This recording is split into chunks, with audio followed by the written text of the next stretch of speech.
L'orgueil, l'orgueil du pouvoir, l'orgueil du trône. N'oublions pas, chers amis, que Lucifer, qui était l'adjoint de Dieu, qui était à l'origine dans le camp de Dieu, est tombé par orgueil. Il est devenu Satan, l'adversaire de Dieu, alors qu'il était l'ami de Dieu. Il est devenu par orgueil. Il a voulu être l'égal de Dieu et il est tombé dans le péché. Quel péché? Le péché d'orgueil. Adam et Ève, dans le jardin d'Éden, feront la même chose. Satan, déguisé en serpent, va dire à Ève, mais Dieu sait que le jour où tu mangeras de ce fruit, tu seras comme un Dieu. Tes yeux s'ouvriront. Et Ève, mort à l'hameçon, ça aurait pu être Adam. D'ailleurs, Adam ne fait pas mieux parce qu'il va trouver, selon les textes bibliques dans la Genèse, il va trouver sa femme. Et puis, il dit, qu'est-ce que t'as fait là? Et elle lui dit, mange de ce fruit, c'est bon.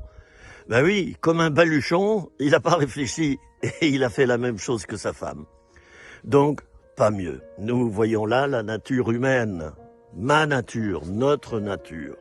Le péché, je le rappelle, c'est le fait d'être séparé de Dieu. Voilà le premier péché.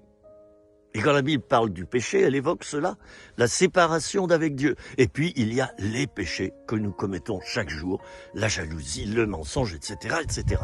Chacun cultive son petit jardin secret au niveau du péché. L'orgueil.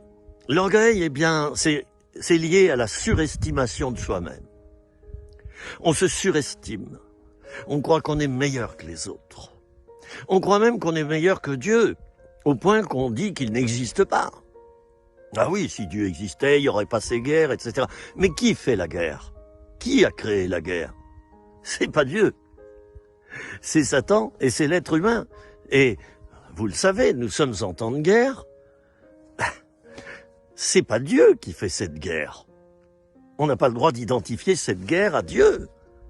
Ce sont les êtres humains qui se combattent, un pays qui se monte contre un autre pays pour l'envahir, ou pour le détruire, ou pour l'empêcher de nuire. Enfin, je ne vise aucun pays en particulier, mais l'histoire nous apprend que c'est à peu près toujours ça. On veut conquérir. On veut conquérir. Alors, attention à cet orgueil.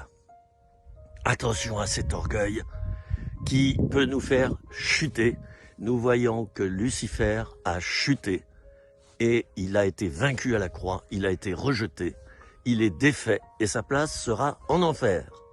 Mon ami, si tu es orgueilleux un petit peu comme moi, j'ai de l'orgueil par moment, viens vers le Seigneur pour confesser ton péché et recherche l'humilité. Car la solution à l'orgueil ne se trouve pas dans la lutte contre l'orgueil, mais dans la découverte et la pratique de l'humilité. C'est ce que je te souhaite, c'était 3 minutes, rien que pour toi, depuis les monts du Lyonnais.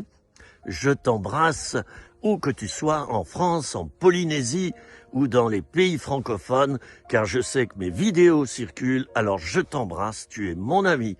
Toi qui viens de regarder cette petite vidéo, tu peux me retrouver sur ma chaîne YouTube, où 600 vidéos t'attendent et c'est gratuit. À bientôt et je me permets de te dire en tant que pasteur, sois béni. Au revoir.